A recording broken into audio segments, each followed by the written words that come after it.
دوسری ماں کہاں ملے گی؟ ایک بزرگ فرماتے ہیں، میں گلی میں جا رہا تھا، میں نے دیکھا ایک دروازہ کھلا، ماں اپنے بچے کو مار رہی ہے، تھپڑ لگا رہی ہے اور کہہ رہی ہے کہ تو نے مجھے بڑا ذلیل کیا، بڑا پریشان کیا، نافرمان ہے، کوئی بات نہیں مانتا، نکل جا میرے گھر سے۔ وہ بچہ رو رہا تھا، دھکے کھا رہا تھا۔ جب گھر سے باہر نکلا، ماں نے کنڈی لگا دی۔ فرماتے ہیں میں کھڑا ہو گیا کہ ذرا منظر تو دیکھوں۔ بچہ روتے روتے ایک طرف کو چل پڑا، ذرا آگے گیا، رک کر پھر واپس آ گیا۔ میں نے پوچھا، بچے تم واپس کیوں آ گئے؟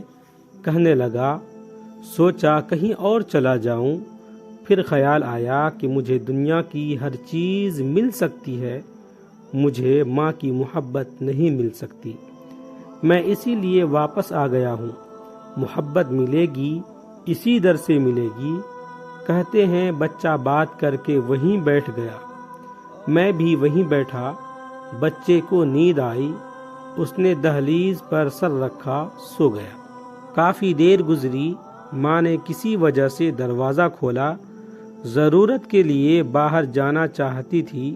بیٹے کو دیکھا دہلیز پر سر رکھے سو رہا ہے، اٹھایا، کیوں دہلیز پر سر رکھے سو رہے ہو؟ امی مجھے دنیا میں دوسری ماں نہیں مل سکتی، میں اس دہلیز کو چھوڑ کر کیسے جاؤں؟ فرمایا بچے کی بات سے ماں کی آنکھوں میں آنسو آ گئے۔ بچے کو سینے سے لگا لیا، میرے بیٹے جب تیرا یقین ہے کہ اس گھر کے سوا تیرا گھر کوئی نہیں، میرے در کھلے ہیں، آ جا، میں نے تیری غلطیوں کو معاف کر دیا۔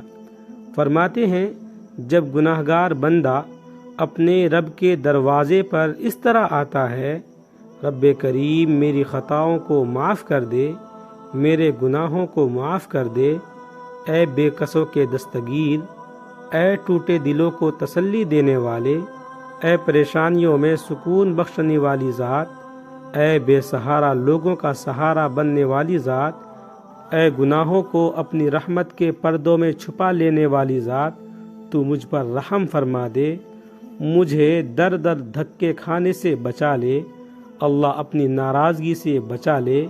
پروردگار آئندہ نیکوکاری کی زندگی عطا فرما۔ جب بندہ اس طرح اپنے آپ کو پیش کر دیتا ہے، اللہ تعالیٰ اس بندے کی توبہ کو قبول کر لیتا ہے۔ اللہ تعالیٰ ہمیں سچی توبہ کرنے کی توفیق عطا فرمائے، آمین یا رب العالمین۔ ویڈیو اچھا لگے تو لائک کریں، کمنٹ کریں، شیئر کریں، اور اس طرح کے مزید ویڈیوز کے لیے چینل کو سبسکرائب ضرور کریں۔